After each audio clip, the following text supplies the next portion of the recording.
Hi everyone, welcome. Today I wanted to talk to you about the book Across the Nightingale Floor, written by Hearn. This book has two narrators, Kevin Gray, who tells his story from the viewpoint of Takeo, and I apologize if I mispronounce his name, Ike Nakasone, who tells the story from the viewpoint of Kikeo.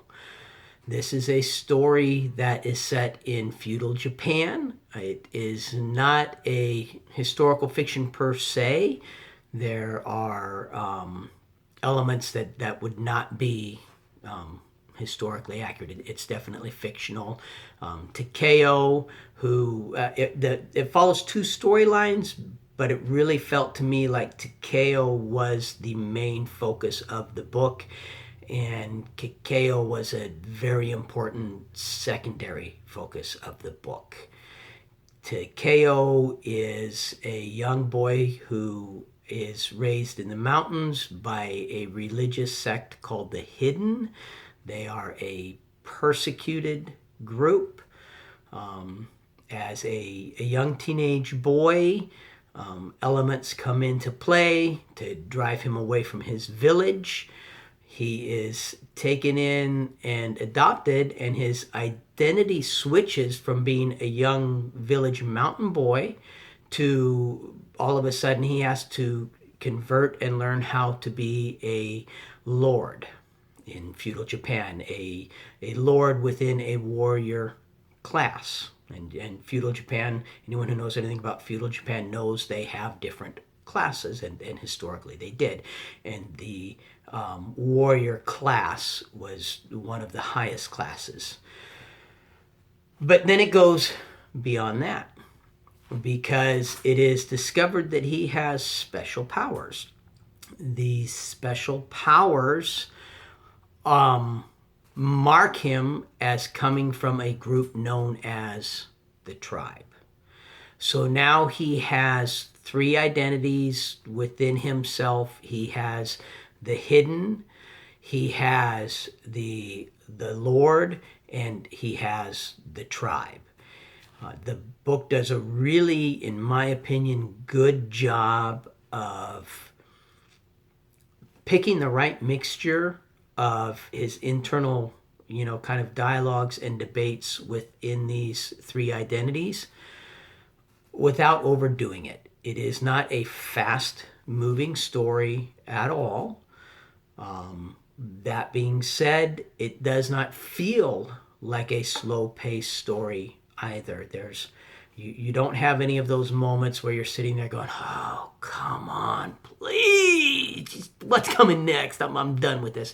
None of that happens. It moves along at a nice pace, and it's only in hindsight, looking backwards, that you realize, wow, that actually took a long time to develop and happen. Not a lot of other authors would have taken that long to develop that portion of the story.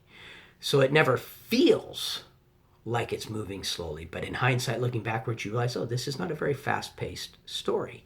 Kikeo is a young lady. She doesn't really have the same identity crises that Takeo has, because in feudal Japan, she didn't have an identity. She was a woman, and women are there for the men to use and tell. Now, she's from a warrior class of woman, so she has some rights and she has some protections, and she does have her own challenges that she has to go through. Romance plays a very strong part in this book. That being said, this book is not a romance. Takeo and Kikeo end up being lovers. That does not happen until almost the very end of the book. They don't even meet until late into the book, which is what I mean by it's a slow developing story. At one point in particular, you're actually expecting, this feels like I'm on the very last chapter, and then you look and there's 4 or 5 hours of the audio left, so there's no way you're on the last chapter, and you're wondering how is this going to last another 4 or 5 hours, and it does. I'm not going to give any spoilers there. because the romantic elements play a part in this, and it's teenagers falling in love, there are some adult thematic elements to it. This is not a book that I would recommend you listen to with children around. They might raise some questions that you just aren't quite sure you want to answer yet. That being said, those elements aren't graphic. Those elements are not drawn out. If you've read the Bible, the Song of Solomon is much more graphic than this book. So as an adult, there was nothing in the book that bothered me, offended me, made me want to turn it off. It was just something that I would want to be careful when these certain scenes come up to where, okay, it's obvious what is happening. I'm careful who I'm listening to this around. They don't do a lot of the books nowadays, at least it feels this way to me. Maybe it feels different to you, but it feels this way to me. A lot of the books nowadays, when they have two teenagers falling in love, they spend an inordinate amount of time describing each other's body. His chest glistened in the heat as his bulging biceps and her buttocks swaying under the skirt and all that kind of just where maybe girls like it, but as a guy I'm like, okay, I'm sick of this. Can we get past this? Doesn't do that at all. There is enough mention to let you know that there is definitely attraction. These are teenagers. They do have hormones going on, but it never reaches that, please, I'm going to throw up here point that a lot of books nowadays have. They use two narrators. Very few books that use more than one narrators do I enjoy. Very few, which is kind of weird because I grew up listening to old-time radio stories. The Shadow, Jack Benny, Dennis Day, Red Skeleton, The Inner Sanctum, all of these classic old-time radio stories who used a full-blown cast and sound effects. That was my first introduction to audio stories. I listened to those before I listened to audiobooks. So you would think that having multiple narrators would appeal to me. The problem I found is usually when you have multiple narrators, you have one narrator who overpowers the other narrator. You have one narrator that you're thoroughly enjoying listening to, and that narrator shuts off. The other narrator comes on, and I want the other narrator back. That doesn't happen here. Another challenge I found with books that use multiple narrators is when the characters they're representing. If you've got, like in this book, you've got Kevin who is representing Taikeo, the male.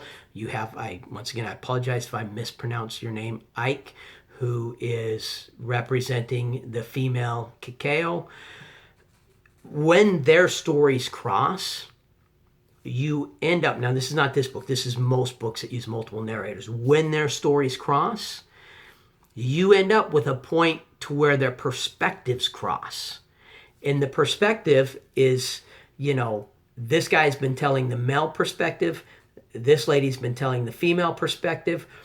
Now the two perspectives have merged. Who's going to tell the story now? And they have to pick one. And that ruins the flow and that ruins the congruity of the story for me. That doesn't happen in this book. There is very clear, this is being told from his point of view. This is being told from her point of view. The narrators work very, very well together. They mesh thoroughly. Really enjoyed. I'm currently in the process of listening to the second book in the series. So next week I should have a review on the second book in the series. I'm not going to indicate now whether I think it's up to snuff with the first book or not. You'll have to listen to that one to find out. It's a 3-part series, so I plan on listening to all 3. With the first book in the series, though, it is definitely a book that gets my full recommendation, especially if you like feudal Japan.